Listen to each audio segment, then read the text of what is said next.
I'm Joanne Wilson, and this is Positively Gotham Gal. Real, honest, and meaningful conversations with women entrepreneurs about their approach to life, business, and everything in between. So let's talk about attention grace. You know, I think more and more people are starting to, particularly women, starting these type of businesses that obviously are geared towards them, because women in general have always built businesses that fill voids in their own personal lives. But, you know, what you have built is this product for female incontinence, and 1 out of 3 women have this issue at some point of their life. That's right. That's right. And the products are so god awful. We don't disagree. We don't disagree. We're trying to do something about that. Yes. Yeah.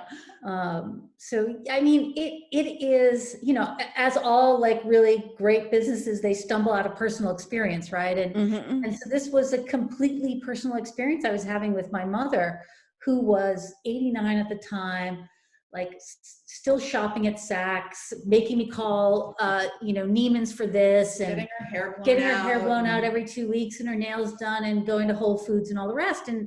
And here she was, she was coming out of the bathroom, and she was stuffing her gray Depends in the plastic sleeve. The newspaper came in, and I thought, here's a woman that lives like this sort of super curated life in every other aspect of it, but is relegated to this sort of degrading experience around something that happens to so many women. Well, and I think it's worth sharing too that like Mia and her mom were incredibly close, and you had no idea that she was that's dealing the other with part this of it, issue. right? Women don't discuss Yeah. it, right? And so it's a completely taboo topic. Women don't so discuss a lot of those taboo topics. That's right. And they don't. No. I mean, even in moms groups talking about some of the issues that moms deal with, it's never talked about incontinence, and probably, half of them there have it. I think that's starting to shift though. Yeah. I think it's beginning to shift. I mean, women are talking about more about, going through menopause, or all the products out there, or I mean, I remember when I had a baby, I mean, that was over 30 years ago, and no one even told me that when I left, I would still look pregnant and that I would be bleeding for weeks on end. Like, how come no one shared that with me? Right? Right? I mean, I was pregnant more recently than that, and they don't really talk about it even now. I mean, it was sort of fascinating to me. Like, so, someone gave me some advice after I had the first kid, and I've passed it on to women because, I'm sure some people are like, oh, but it's like, you know what? I look back and I'm like, thank you for actually pointing out a few things to me that I would have never thought about. Right. Yeah. Yeah. But the ice packs that they give yeah. I mean, whatever it may be, but I do think women are talking differently. I mean, even when my girls had their period, like they shared it with everybody, all their friends, they all did it together, like how to use a tampon. And when I had my period, I mean, it was like, you didn't want anyone to know. No, Well, right? because the options were so awful, right? It was like a big, bulky pad. Well, it was awful. Yeah, and even when the options were better, it wasn't, at least when I was growing up, I'm 44 now, like you didn't talk about it. And I remember even the way my parents approached it, it was very like, hush, hush. Like, what? Which is utterly ridiculous. I Right. mean, and so I hope better for the next generation. But there's like a real market for your customers. I mean, it is, claimed to be a $2.5 million category.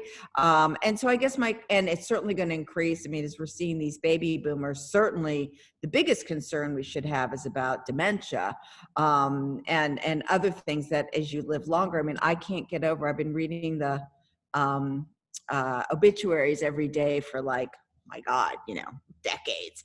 And now everyone's dying at 106 years old. Right. So When you see someone dying at like 76 or 80 something, you're like, gosh, what happened?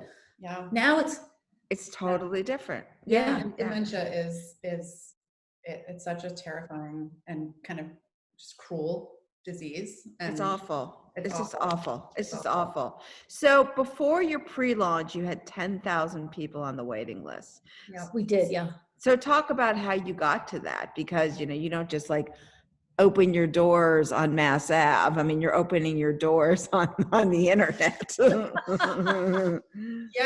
so it's funny, like there were it took us a very long time to raise our first round of venture capital. Right. And Which so, is, I told you it would. yes, you definitely did. But in any event, I think so, which was, challenging in its own right, for sure. But I think one of the advantages of it was that we iterated on so many different models and tested tons of different, copy and digital ads and what have you. And so in running all of those tests, we started to compile this wait list of women who were interested in what we were doing and wanting to see innovation in this category. And so it kind of snowballed as we went along and added up. And we're doing most of it on a fake company. We just created a company and started and put out these digital ads that we had someone on, one of the freelancers create. And so it was really interesting the way people reacted. And we knew we had something when the emails kept coming in about people wanting to learn more. So, I think it was really interesting to see how people were reacting, even to we weren't telling people much except that there was bladder leakage product and it was going to be sort of better for you kinds of products. And the one thing we are learning along the way is people they're just sort of resigned to the kinds of products that are currently on the market. And we get emails about, well, I didn't know there were dyes in these products. I didn't know that there was petroleum in the top sheet.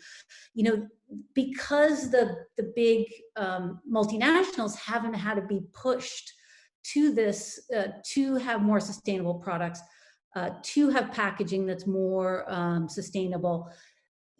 I think that the consumer just doesn't know here in the US. And so we work with a European supplier, and by, I think, the end of 2021, 100% of their packaging will be completely of non so they have to get single-use They have to plastics. get rid of single-use plastic. Which is amazing. Right. Yeah. Right. I mean, Europe is much more on top of that, certainly, than the United States is. I mean, God, even like 8 or 10 years ago, I was in Paris and I went to the grocery store and all the stuff was there, and they're like, okay. And I'm like thinking, where's the, aren't you going to give me a bag and like help me out here? And they're like, where's your bag? And I was like, wow, this is genius. And, it just changed the whole way that I shopped. I always had a bag on me, and and it's just not that big of a deal. It's not that hard. It's not that hard. So one of you was a lawyer, one of you was an entrepreneur from training. Yeah. How did you two connect? And, I mean, obviously it was with your mother, but that you both thought, you know what? We might not be 24 years old, but we're diving in. Yes, seriously. Had that thought once or twice. So we're married. So we, and the timing so that makes it a lot different because you're talking about this shit 24/7. 24/7. Yeah. Which oddly enough has been more of a blessing than a curse, I think. I think it works better for women than it does for men, and even in terms of partnerships. Interesting. Yeah. I mean, I've even seen that with women founders. When you've seen the breakups, they're not nasty, or they're understanding, or they just stick together and they create different roles for themselves. I've not seen the same, unfortunately, with men. Yeah. Yeah. And I mean, for us, it's, our sort of responsibilities kind of evolved really organically because we both have completely different skill sets. Which is the key. And neither one of us really wants much to do with what the other one does, because it's just not in, operations are not in my wheelhouse, right? Mm-hmm. Whereas Mia's steeped in that from her last company. So where I learned that 90% of what you do is operations, delivering it on time and at the right price. And what was your last business? So I owned a footwear and apparel company called Morgan and Milo for kids, and I sold it to a company called Zutano about 16 months ago or so. And they're an apparel brand that's been around for 30 years out of Vermont. Someone bought them, and then they were looking to add accessory business to their portfolio, and so it was a great match. That's amazing. That's Yeah, great. it really worked out. But that was more of a lifestyle business, let's just say, and this is quite a bit different. So we're operating on a completely different level, I think, here with Attention Grace. Well, I like that you said operational, because I really do believe firmly that any business, 90% of it is execution and It operations. is. Yeah. I mean, it doesn't matter if you're a decorator, an artist, an entrepreneur, a lawyer, a doctor. It's all, everyone can think creatively, but you got to do it. You have to execute it. Right. No. So is Grace your mother's name? No, Eileen was my mother's name, and Attention Grace was, it was a long time coming also to name the brand, because we part of it was we knew we wanted to draw attention to this issue for women, and we call it sort of the inconvenient truths of aging.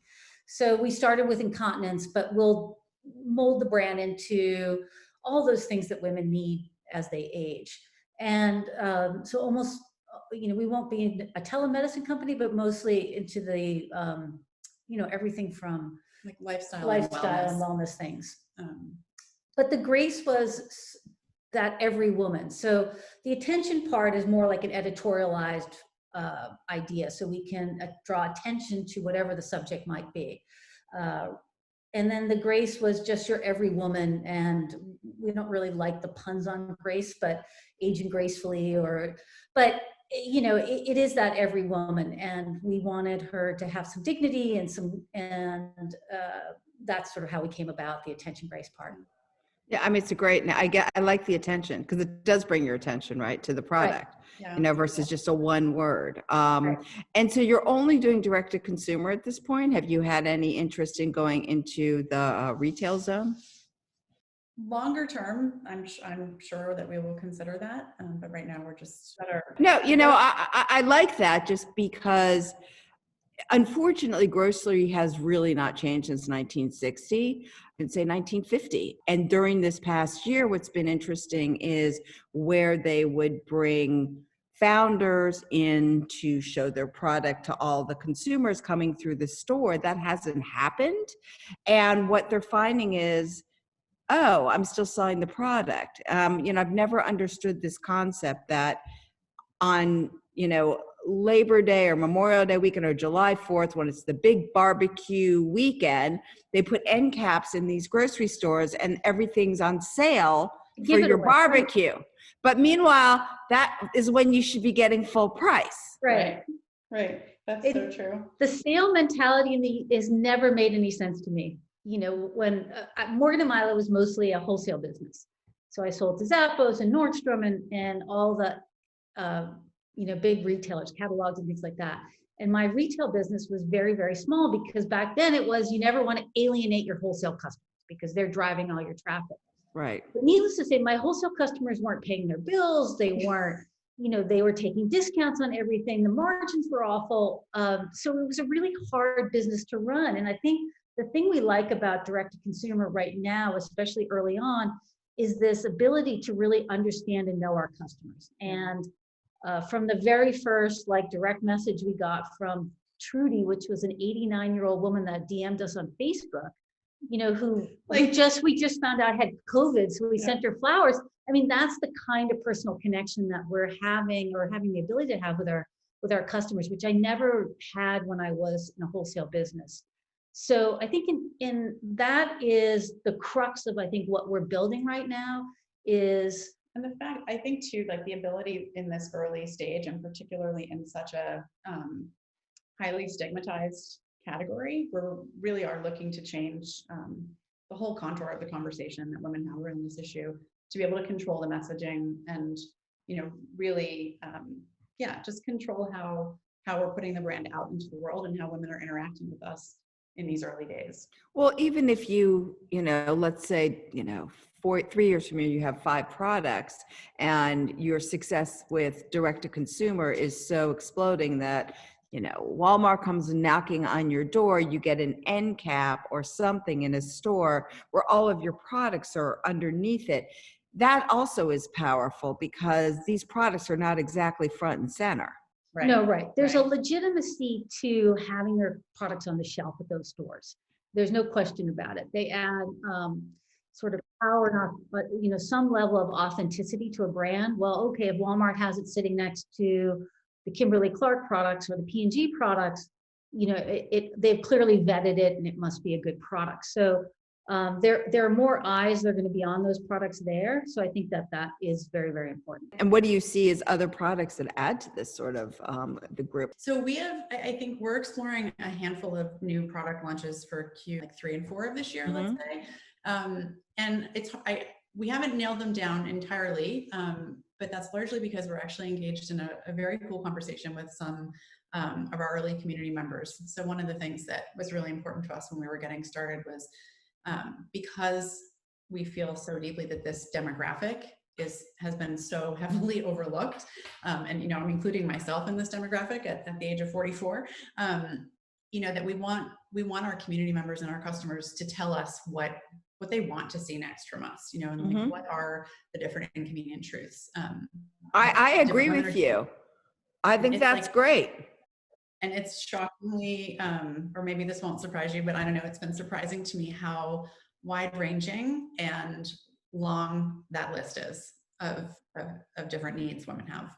I'm sure. I think that what's great about doing that is so many companies don't take the opportunity to ask their customers who are drinking heavier Kool-Aid than they are and really know what it is they're looking for and what they want. And you can't walk into a room these days where no one has ever heard of a startup or hasn't given some money to a startup or whose friend's kid or whatever it is had a startup. And so to be asked to participate in something that's starting, it makes you feel good and you're happy to do it. I think in general, people are very happy to see success in other things, regardless of them having skin in the game. Yeah. No, I think that's true. That's right. And we found that even if so we had to launch at a limited range of incontinence products just because to make these products, it requires the machines are so high. So the machines produce like 1,000 pieces a minute. So, I think one of the things we'll do is provide like an overnight product next. And one of the things that women have been very helpful with is saying that they may need a product that we don't currently have right now, and allowing us time to develop that, and saying that let me know when it's ready because I want to support you. And I like this idea of a more sustainable product and a for woman by woman kind of message. Yeah. Because again, like a lot of the millennial startups all have that message. There's lots of women out there that are building companies, but for this cohort, for this baby boomer generation, they've never really been spoken to before. We 20-something, 30-somethings are always brand darlings for companies, and then all of a sudden they forget them. And I think you have a great phrase that what you say, you were everyone's brand darling at one point. Like in your 20s and 30s, and which is ironic, right? Because you don't necessarily have huge earning or spending capacity at that point in your life, right? All the brands are talking to you, and then you kind of wake up at some point and you're nobody's brand darling anymore. True. But the reality is the majority of people that are spending and have the deep pockets are people that are in their 50s and 60s. Yeah, 100%. And they will get back to traveling again, and they will get back to, participating in activities together and things like that. It's just a matter of time. And so I think, that's the exciting part, is that we haven't even tapped the surface of like engaging with people at this point, just because of the limitations that COVID has put on our outreach.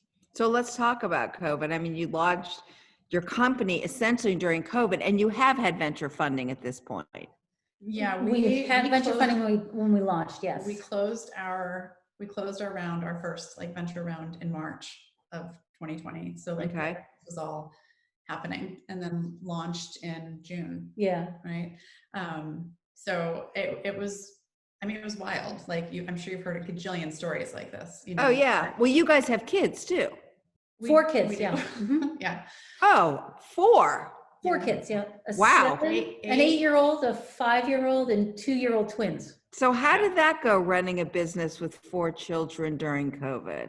So it was the early days. It was an unmitigated disaster when COVID first started, we hightailed it out of Boston and went down to Rhode Island, just so we could have a little more space because we were in, you know, a tiny condo. You and many, yes. Right. Yeah, exactly. So, I mean, and I think we got out sort of just in time, like got one of the last houses down there.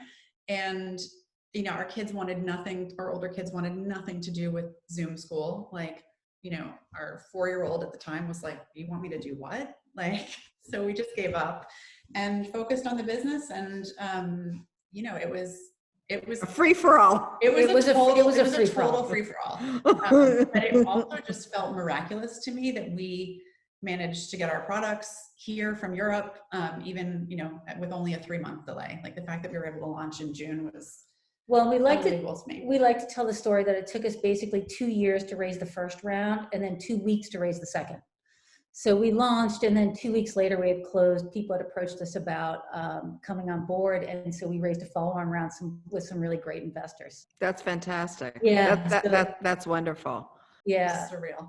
I mean, it is harder for women to raise money and harder to raise for a CPG product and then a product in Boston and then a product that like nobody even wants to mention.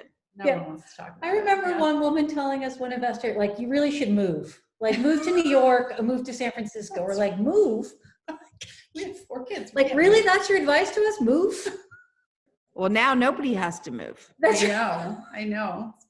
You know, I mean, that is a kind of very interesting thing is that, you know, you will see people living in communities that aren't necessarily their work communities anymore. No, Right. I know. And for us, it's you know, we're still a relatively small team, but we've been able to grow the team much more diversely than we would have been able to. Like, we don't have to worry about geography anymore. No, it's a really very interesting to see what happens in the post-COVID world. And so were there any silver linings of this pandemic during this time period? You know, I'm an excellent mixologist now. I'm an excellent mixologist, and I have a great sourdough starter. That's great. That's great. I think the other silver lining for us, for me anyway, has just been the quiet of it all. Like, I'm at a point where I can like lean into that in my life. Like, it feels good to just have it be us sometimes. Like and there's a lot of us, so it's never boring. But you know, I don't know if you've noticed the same thing. Yeah, I mean, I think, you know, with all crazy things, there's always silver linings, right? And so I do think a lot of people have learned a lot about themselves this year. There's been a lot of mental health issues this year. I don't think, well, you guys were full en route to this company right before COVID hit. Yeah. I think, you know, I've heard from a lot of people, don't make any major decisions during this time period because, you know, you're just dying to get out and change your life back to something that you had before. And that doesn't mean changing. I also think it's been interesting to see how friendships have evolved. Like, that's been another interesting piece of it to me. Like, we've become closer friends with a lot of people that I may not necessarily have thought I was going to. So I really have enjoyed that. But yeah, I think from a work perspective, Alex and I have realized how well we actually work together, and can still, I mean, you know, there's a fair bit of like, you know, the usual. Yeah, listen, I work with yes. But, you know, I mean, how many years have you been married? We've been together about 10 years. Okay. You know, I mean, listen, I've been with my husband over, good to God, I don't know. I love that. Like, you know, like 40 years. Okay. So, you know, you get into a cadence, right? Of like what you do or what they do. And you're kind of like, ugh, you know what, I'll give it to you. You know, you seem to like it and are really good at it. I could do it, but fuck it. You can have it, you know? And so my guess is you sort of created that in your company as well, based on, you know, utter respect of each other, obviously, and acknowledging each other's skill sets of what you're really good at. Yeah. And I think also just like age and perspective on things, right? Yes, that is another one. I couldn't have done this 20 years ago in this with the same sort of mindset. Why? I think you're, at least, I don't know if it's a competitive thing, but like when, I remember when in my like early days of my law career, I really wanted to excel, and you just had, that means a different thing when you're 25 or 30 than it does when you're in your 40s or 50s or 60s. Well, it was to make partner, right? It was always to make partner. Yeah. And it just, I don't know, this has just been a really wonderful, like wonderfully collaborative experience, obviously not just between the two of us, but with our entire team. And, everyone's sort of really working towards a common goal. I don't know, it was not quite the same when I was growing up as a lawyer. Yeah. More competitive. Yeah. I don't know. This has been a lot more fun. Yeah. Well, and when did you start the shoe business? So I had it for 16 years. So back in 2000. That's a long time. Yeah. Yeah. So I had it for 16 years, and the rigor of creating a new collection time after time after time. I mean, it's a very hard business. It's a very, very hard business, and to sell it and to we always talked about the cycle changing, the fashion cycle changing, this idea of buy now, wear now, and it catching on. And it, in some ways it seems to have. So, I still love to read, Business of Fashion, and see now the fashion shows are taking place online. And it is interesting to me that how well fashion can change, or how well designers can change their schedules, but retailers could never change. And so that was always the issue. Yes. They never changed the way they buy. No. Well, I came out of that world, so I know that That's right. world. You were at and Macy's, right? I was at Macy's. I mean, a long time ago, when Macy's was like, that's where you wanted to be. Yeah. And I think that they stopped when Campo came into the market, and those companies were so in competition with each other, and they became private. There was such micromanagement and such fear that in many ways they stopped hiring really smart entrepreneurial people, because the business model no longer entrepreneurial. You could no longer be a buyer and make or break it based on your numbers. Right. And so that changed. And so you had a different kind of person that they were hiring. And then, as most companies, people stay and they just sort of rise up to the ranks. And I too, read Business of Fashion, and I'm seeing what's happening in the fashion industry. And I'm happy to see more direct to consumer.